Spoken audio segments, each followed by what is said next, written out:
ಚಾಮರಾಜನಗರ ಲೋಕಸಭಾ ಕ್ಷೇತ್ರದ ಚುನಾವಣೆಯ ಮತ ಎಣಿಕೆ ಪ್ರಕ್ರಿಯೆ ನಂಜನಗೂಡು ರಸ್ತೆಯ ಸರ್ಕಾರಿ ಇಂಜಿನಿಯರಿಂಗ್ ಕಾಲೇಜಿನಲ್ಲಿ ನಡೆಯಲಿದ್ದು ಸಕಲ ಸಿದ್ಧತೆ ಮಾಡಿಕೊಳ್ಳಲಾಗಿದೆ ಎಂದು ಜಿಲ್ಲಾಧಿಕಾರಿ ಶಿಲ್ಪಾ ನಾಗ್ ತಿಳಿಸಿದ್ದಾರೆ.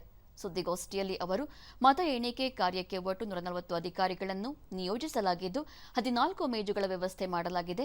ಎಲ್ಲ 8 ವಿಧಾನಸಭಾ ಕ್ಷೇತ್ರಗಳ ಕೊಠಡಿಗಳಲ್ಲಿ ವೆಬ್ಕಾಸ್ಟಿಂಗ್ ಕಾರ್ಯ ನಡೆಯಲಿದ್ದು ಮತ ಎಣಿಕೆ ಕೇಂದ್ರದಲ್ಲಿ ಸಿಸಿಟಿವಿ ಅಳವಡಿಸಲಾಗಿದೆ. 100 ಮೀಟರ್ ವ್ಯಾಪ್ತಿಯಲ್ಲಿ ನಿರ್ಬಂಧಿತ ಪ್ರದೇಶವೆಂದು ಘೋಷಿಸಲಾಗಿದೆ ಎಂದರು. ಒಂದು 76% ವೋಟಿಂಗ್ ಕೂಡ ಆಗಿದೆ. ಸೊ ಮತ ಎಣಿಕೆ ಕಾರ್ಯದಲ್ಲಿ ಕೂಡ ನಾವು ಸಿಬ್ಬಂದಿ ನಿಯೋಜನೆ ಮತ್ತು ಕೌಂಟಿಂಗ್ ಸೆಂಟರ್ಸ್ನ ನಿಯೋಜನೆ, ಅಲ್ಲಿ webcasting, security arrangement, multi layered security arrangement, ಮಾಧ್ಯಮ ಮಿತ್ರರಿಗೆ ಕೂಡ LED ಸ್ಕ್ರೀನು, ಪ್ರತಿಯೊಂದು ವ್ಯವಸ್ಥೆಯೂ ತುಂಬ ಅಚ್ಚುಕಟ್ಟಾಗಿ ಮಾಡಿಕೊಂಡಿದ್ದೇವೆ. ಇವತ್ತು ಜನರಲ್ ಅಬ್ಸರ್ವರು ಏನು ಕೌಂಟಿಂಗ್ ಅಬ್ಸರ್ವರ್ ಇದ್ದಾರೆ, ಅವರು ಕೂಡ ಒಂದು ಮೀಟಿಂಗ್ ತಗೊಳ್ತಾ ಇದ್ದಾರೆ. ಅದಾದ ನಂತರ ಇನ್ಸ್ಪೆಕ್ಷನ್ ಕೂಡ ಮಾಡ್ತಾರೆ. ನಾಳೆ ಒಂದು ಡ್ರೈ ರನ್ ಇಟ್ಕೊಂಡಿದ್ದೇವೆ. ಸೊ ಯಾರಿಗೂ ಯಾವುದೂ ತೊಂದರೆ ಆಗದೆ ಇರೋ ರೀತಿ ಐಡೆಂಟಿಫಿಕೇಶನ್ ಕಾರ್ಡು ಇದು ತುಂಬ ಹೈ ಅಂಡ್ ಸೆಕ್ಯೂರಿಟಿ ಇರುವಂಥ ಜಾಗ ಆಗಿರುತ್ತೆ. ಅದರಲ್ಲಿ ಜಿಲ್ಲಾ ಪೊಲೀಸ್ ವರಿಷ್ಠಾಧಿಕಾರಿ ಪದ್ಮಿನಿ ಶಾಹು ಮತ ಎಣಿಕೆ ಕಾರ್ಯ ಸುಗಮವಾಗಿ ಸಾಗಲು ಸೂಕ್ತ ಭದ್ರತೆ ಒದಗಿಸಲಾಗಿದೆ.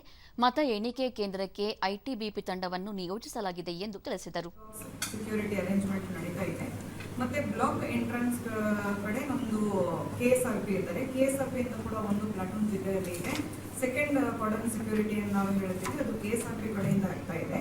ಆಮೇಲೆ ಬಿಲ್ಡಿಂಗ್ ಪೆರಿಫೆರಿ ಆಗಲಿ, ಕೋರ್ ಕ್ಯಾಂಪಸ್ ಆಗಲಿ, ಅಲ್ಲಿ ಜಿಲ್ಲಾ ಪೊಲೀಸ್ ವತಿಯಿಂದ ಸಿವಿಲ್ ಸ್ಟಾಫ್ ಮತ್ತು DR ಕಡೆಯಿಂದಲೇ ಸೆಕ್ಯೂರಿಟಿ ಈಗಾಗಲೇ ಇದೆ. ಕೌಂಟಿಂಗ್ ದಿನ ನಮಗೆ ತುಂಬ ಜನರು ಅಲ್ಲಿಗೆ ಬರ್ತಾರೆ, ಮತ್ತು ಎಲ್ಲ ಸ್ಟ್ರಾಂಗ್ ರೂಮ್ ಓಪನ್ ಆಗುತ್ತೆ. ಕೌಂಟಿಂಗ್ ಸೆಂಟರಲ್ಲಿ ಜನರು ಇರ್ತಾರೆ. ಅದಕ್ಕೆ ನಾವು ಸೆಕ್ಯೂರಿಟಿ ಅರೇಂಜ್ಮೆಂಟ್ ಚೆನ್ನಾಗಿ ಮಾಡಿದ್ವಿ.